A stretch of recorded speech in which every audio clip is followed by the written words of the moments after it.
There's a new gen of Powerflies out, full suspension, pedal assist, and we're going to talk about them. Let's get on topic.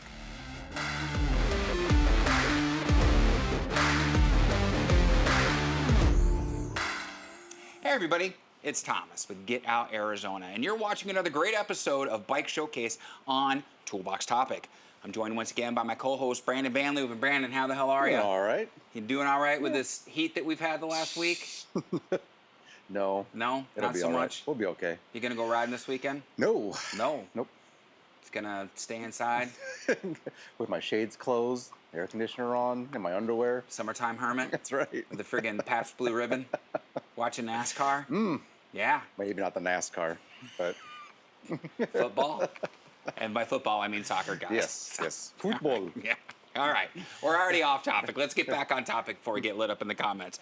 You're watching another great episode of Bike Showcase on Toolbox Topic. And once again, we are here at the Trek Bicycle Stores of West Phoenix and Goodyear, Arizona, because it's where the cool kids hang out, and me. And today we are talking about the brand new and improved line Thank of goodness. Powerfly Gen 4 full suspension bikes. Now, specifically, this is the Powerfly Plus 4. This has a smaller battery capacity, though it's actually fairly generous, than the Powerfly Plus 6, which we do not have. And other than some accoutrement and battery capacity, the two are the same. Same frame design, same travel on the rear suspension and everything like that. I thought they were. Between the Gen 3 and 4? Or? Oh, not the Gen 3 and 4, the 6 and the 4. I'm sorry, Yeah, because they didn't go 4, 5, 6. They just went straight from 4 to 6 as far as that goes. I'm sorry, my bad. Yep, no worries, no worries. He's been drinking this morning, guys. No, I've been drinking this morning. That's why I can't get my shit together. So Brandon, it's been a long time coming. The new design is absolutely gorgeous. And I think for the people were that Marlin Plus, which I love, Jezebel, we're getting ready to do a long-term review, who want a little bit more comfort on that back end, okay? This is the answer to the prayers, because now you have something in the way of maybe a Top Fuel EX that has anywhere from that 450 watt-hour battery to the 660 watt-hour battery, I think, in the 6. So we have range, we have the ability to add a range extender, plus a darn good solid group set to get them started. For sure. And a decent price too. I think the main thing is the complete redesign of the geometry. Right. If you remember Gen 3, that was not a very good looking bike. If you remember, that shock was behind the seat tube, kind of looked a little goofy, kind of didn't have a mountain bike air to it. It was more like a commuter to me more than anything. So now we have something that kind of looks the part and is the part of a more capable mountain bike. Absolutely. I like it quite a bit. It's kind of more like a single pivot design, so it should be fairly efficient and fairly capable. And yeah. And before we start the tour, so I'm gonna grab the camera and Brandon's gonna do the walk around. We're gonna do it that way from now on, guys. We had some great feedback from the last video that we did, and I'm gonna link that up top here. This is very reminiscent of the Super Caliber, the way they have that ISO strut. Right. Although this is not an ISO strut, this is a legitimate rock shock. And for serviceability, so much nicer than having it. It'd be probably a little bit easier. Smack bag dab behind there. And yes, overall gorgeous looking bike. Battery comes from the bottom, which Brandon will demonstrate. We have the new line of Bosch CX performance motor, which means this has torque for days, which I'm super excited about that. So without further ado, I'm going to grab the camera. Brandon, even though he doesn't have to do his little shimmy dance, I'm going to make him do his shimmy dance. Why? Because all right, the people like it. It adds intrigue and mystery. I don't think it does. And then we're going to get started, and we're going to go from back to front. Okay. Okay? Very good. Let's do it. Good? Yeah. Got it? All right, here we go, guys. All right. Da, da, da, da, da. I know you guys don't need to see me or hear me humming around, so. All right, Brandon. Give us a count in on the 3, 2, 1 and a little dance. 3, 2, 1. All right. All right, let's start. Let's start from the back end and we'll move forward on this. Starting with, it's nice that they gave us a nice, capable, and my favorite tire right now. This is the Gunnison derivative of the Bontrager XR4. I think it's fantastic for our conditions here. They're not giving us the option to have a tube in there, so right out of the box, we are going to be tubeless. No more bike Amish. Yep. Bontrager line 30s on here. They are aluminum wheel set.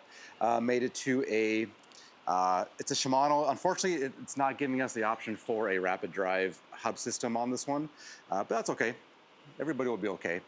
So tubeless out of the box. Thank you for doing that. That's great. We go look at the brake set while we're here.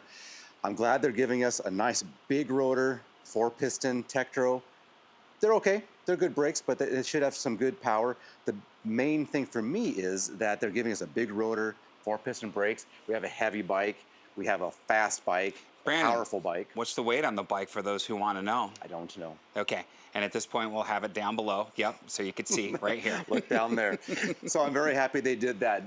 That's something that was kind of lacking on a lot of first generation mountain bikes, is that, you know, the brakes weren't powerful enough, the rotors weren't big enough, they were heating them up, they weren't doing a good job of stopping. So this is a good step in the right direction out of the box. I'm happy for that. It is a 142 boost on the backside, and they're giving us this, as we're familiar with, the Trek switchblade on here, so that we can use this Let's get a good, there we go. So that we can use this both on the front and rear.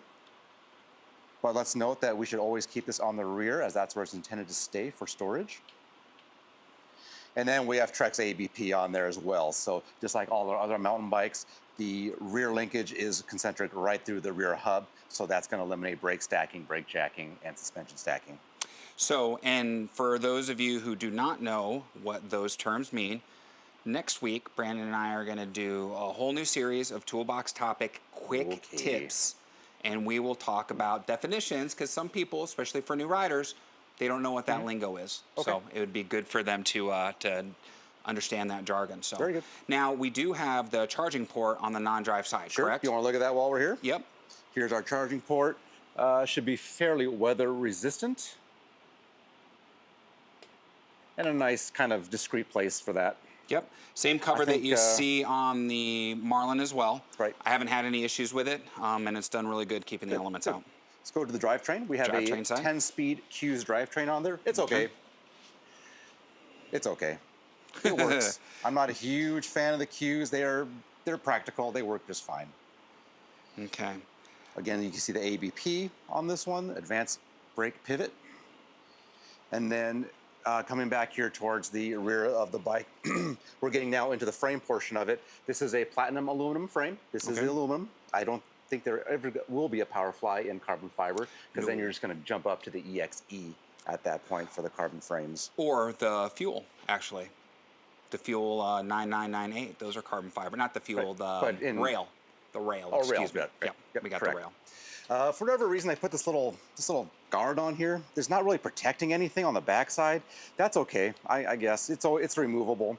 I'm not a big fan of these little guards, but I can see how they might have a little bit of function. I can just see them piling up a bunch of dirt. Well, and if we look at the frame, and I'm going to kind of cruise across here, Trek always does a beautiful job with their frames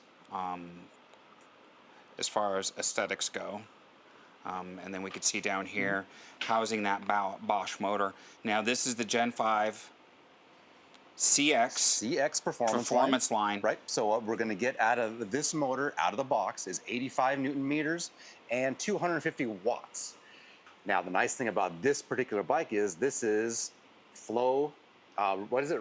Bosch Ride Flow compatible. So you can download the app and you can customize this motor to go to up to 100 Newton meters and 750 watts. Right. So you can turn this thing into a real beast if you wanted to. Yes. So along with the ability to bump up the performance on the motor, you also have the ability through the charging port to add a power more, so an extra battery on there, so for extended range.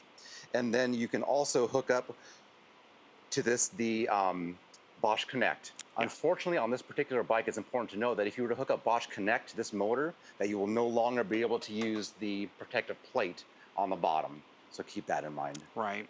And we're going to have a full video on the Bosch app because I think it's great because now you could do your updates, firmware updates over air, which you used to have to bring them in, and just the flexibility you get. Again, they haven't fixed it with their last firmware update, and really the only complaint I have with it is you cannot have multiple bikes at the same time. You have to literally disconnect and forget a bike and then re-add another bike if you have more than one. So, but we'll get to that to another video. Very good. Brandon, let's talk about that new design battery that used to be the old rib technology. This is still called rib, but it's rib 2. If you remember, the old rib popped out the side. Right. And I suppose there were some issues with some rattling and connection with that one, so they made the rib 2. So we'll zoom into the front there. I'm going to move to the back side of the bike. I'm going to come down a little bit lower here. Yep. And Brandon's to give you an key. idea, by turning the key, it's going to pop it down. Yep. Now what you have is a little, let me come around and get the button right there. I don't know if you can see there it it or is. not. Yep. But if I push the button, the entire battery comes out, and here Yes. is your battery. Another nice thing about this bike, this is the Plus 4, which comes with a 600 watt-hour battery. Okay. However, if you wanted to update this to an 800 watt battery, that update is totally doable on this one if you want to do that. And there was my mistake, guys. I said that this one came with the 400 watt hour and the 6 came with the 6. It's not. This is the 6 and the 6 has the 8 is what it is. Yep, that's right. And that was my bad. No worries. Going back just a little bit towards the suspension, we have a RockShox on there. No piggyback on this one on the 4, but you get 130 millimeters of travel in the back. So a fairly good amount of travel. Yep. Line dropper post, it's a decent post on there compared to, the Trans X on some other bikes that Trek specs. The line dropper I think is a nicer post. Yeah. Saddle, it's a very bare bones saddle. I suspect that anybody that buys this bike can try this one out, but I assume that anybody who buys this bike is probably going to put a different saddle on there, their own saddle with a little more comfort, perhaps. Right. Frame, as I mentioned before, is the platinum. So I don't know if they needed to put platinum on this one. It's a big, heavy bike anyways. They could have used any aluminum, but this is the nicer aluminum, the platinum version of this one. Let's talk about the cockpit. Yep, so a very basic handlebar stem combo. We were all interested to see that it came with a riser bar on there. So and adds comfort, it'll be a little more comfort. Yeah. So that's fine. But again, on these bikes, they're always leaving a little bit to be desired and a little bit to be upgraded in the future. Right. Grips are just fine. And then we look at back, we have our Q's 10-speed shifter on there. But the real highlight of the cockpit is this guy. Oh, yeah. It is the Purion 200 by Bosch. I think is a fantastic unit. Again, completely customizable. Customizable? Yes. through the app? Bosch app. Oh, come on. Is the battery dead? No. See it coming So here on. it comes. I think it's a very clear display. I love the colors that it shows. And there's a ton of information that comes through this. And I think our battery's dead. The battery's dead. For Okay. the love. Anyway. All right, everybody. You're seeing this insert clip because we finally got the kiosk to work, the screen. Brandon, flip through that sucker. Yeah, look at all that rich information that you can have. Now, to be honest with you, I have none of this stuff. I just want to know my battery level and what mode I'm in. And that's it. And that's the amazing thing about customizing this.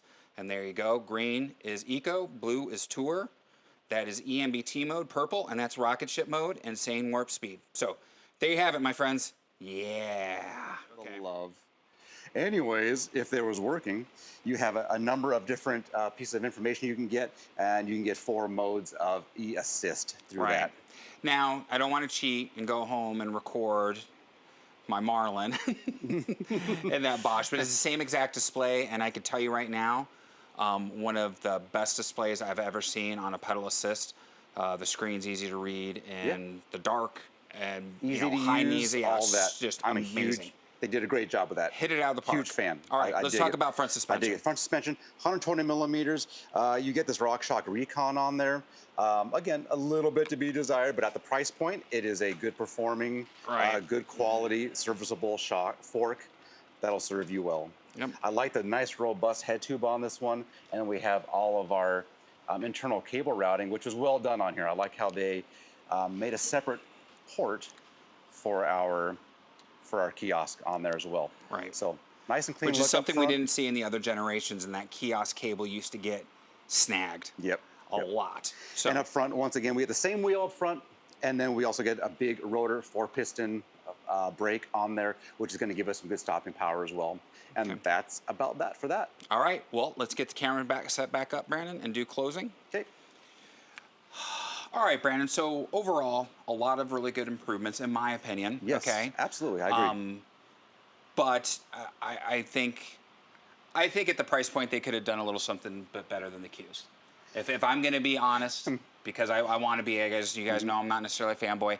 I think we could have seen at this price something like a SRAM GX, 12-speed, something like that. Would that. have been nice. So I think Trek dropped the ball there. Or what another thing though, but I failed to mention, it is a universal derailleur hanger on there. Okay. Universal derailleur hanger by SRAM. So this would be a real nice transmission. Just bump it. Just They might be just thinking people are going to take this thing off anyways, and transmission is so popular. Yeah. They're going to throw one of those on there, I or love just my a GX AXS upgrade kit for a fairly reasonable price. So that might be the way to go on there for a minimal amount. Right.